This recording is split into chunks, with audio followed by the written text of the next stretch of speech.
Salut! Aujourd'hui, je vais vous montrer la première rencontre de Tony Stark, alias Iron Man, avec la pierre du temps et les problèmes préhistoriques qu'elle a engendrés. Disons que le temps n'était pas vraiment de son côté. Mais heureusement, ses héros l'étaient. Voici l'histoire des Avengers Beyond Earth's Mightiest. Allez, c'est parti. Grâce à un tuyau gentiment donné par notre cher ami Crâne Rouge,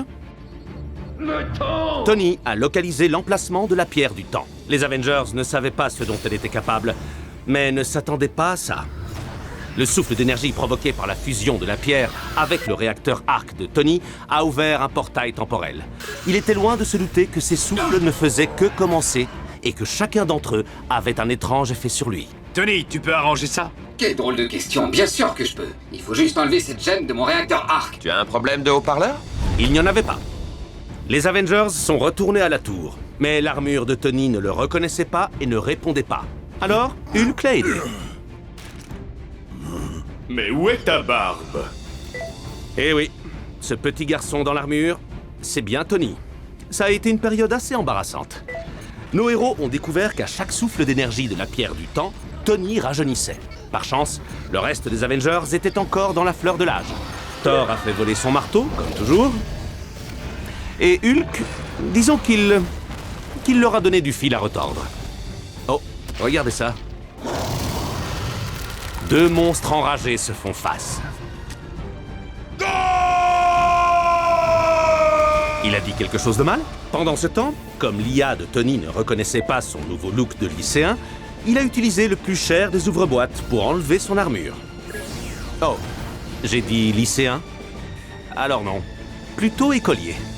Comme d'habitude, ce sont les adultes qui s'amusent le plus. Avançons un peu.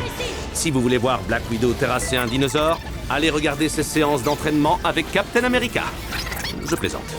Plus sérieusement, Steve Rogers, le scout centenaire préféré de tous, était aux côtés de Tony pour l'aider à retirer la pierre.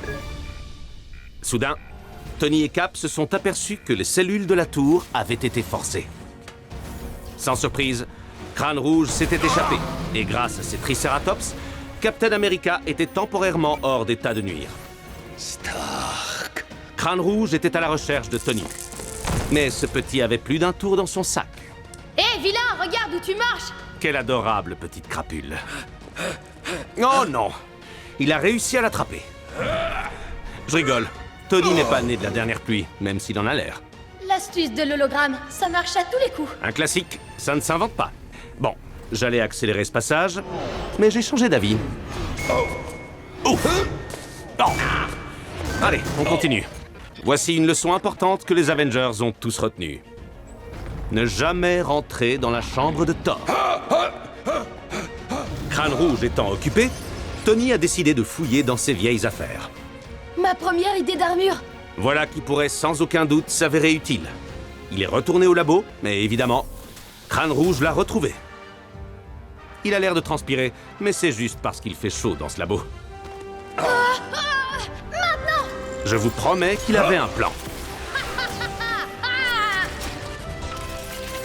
Je suis Iron Kid! Jolie réplique. Je suis sûr qu'il est promis un bel avenir. Oh, belle prise.